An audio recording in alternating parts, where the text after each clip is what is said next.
হঠাৎ করে বেড়ে যাওয়া পদ্মা নদীর তীব্র স্রোতে দৌলতদিয়া পাটুরিয়ার ফেরি পারাপারে সময় লাগছে দ্বিগুণ।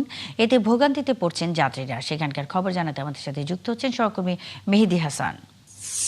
মেহেদী, আজ পদ্মা নদীর পরিস্থিতি কেমন দেখছেন? নদী তীরবর্তী ও পদ্মার চরাঞ্চলের নিম্নাঞ্চলে পরিস্থিতি কেমন দেখছেন? মুন্নি, আপনি জানেন রাজবাড়ী জেলাটি মূলত নদী বেষ্টিত একটি জেলা। এই জেলার আর তিন পাশে ঘিরেই কিন্তু রয়েছে নদী।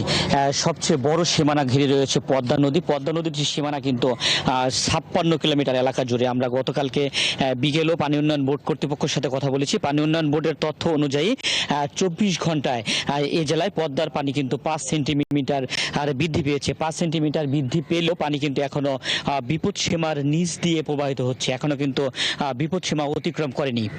এই যে পদ্মা নদীর পানি বৃদ্ধি, এই পানি বৃদ্ধির কারণে আমরা দেখেছি এরই মধ্যে রাজবাড়ীর দৌলতদিয়া থেকে পাংশা উপজেলার সেনগ্রাম পর্যন্ত নদী ঘেঁষে যে ইউনিয়নগুলো রয়েছে, 9টি ইউনিয়ন, সেই 9টি ইউনিয়নের যে চরাঞ্চল রয়েছে সেই চরাঞ্চলগুলোতে কিন্তু পানি প্রবেশ করতে শুরু করেছে। এছাড়াও আপনি জানেন দেশের গুরুত্বপূর্ণ যে নৌরুট রয়েছে দৌলতদিয়া এবং পাটুরিয়া, এই দৌলতদিয়া পাটুরিয়া কিন্তু পানি বৃদ্ধির ফলে তীব্র স্রোত তৈরি হয়েছে এবং এই তীব্র স্রোতের কারণে ফেরিগুলোকে কিন্তু নদীর এপার থেকে ওপারে যেতে স্বাভাবিক সময়ের চেয়ে বেশি সময় লাগছে, যে কারণে কিন্তু যাত্রীরা কিন্তু কিছুটা ভয়ও থাকছে, আবার আর সময়টাও বেশি লাগছে। যাত্রীরা বলছে আসলে এই ভোগান্তিটা আসলে দূর হওয়ার নয়।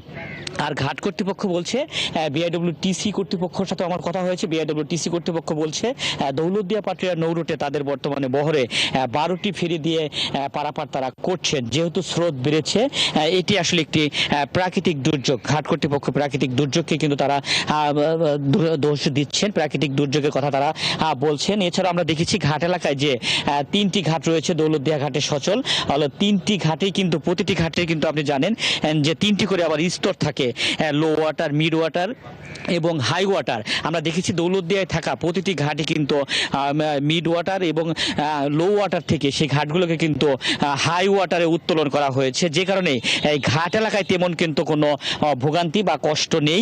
এই ঘাট কর্তৃপক্ষ মনে করছে যেহেতু ঘাটগুলোকে তারা স্থানান্তর করেছে হাই ওয়াটারে, তারা স্বাভাবিকভাবেই মানুষকে পারাপার করে দিতে পারবে। মুন্নি। মেহেদী হাসান, আপনি আছেন, খবর রাখতে থাকুন, সঙ্গেই থাকবেন। পদ্মা নদীর তীব্র স্রোতে দৌলতদিয়া পাটুরিয়ার ফেরি পারাপারে সময় লাগছে দ্বিগুণ, এই বিষয়ে কথা বলতে মেহেদী হাসান যুক্ত ছিলেন।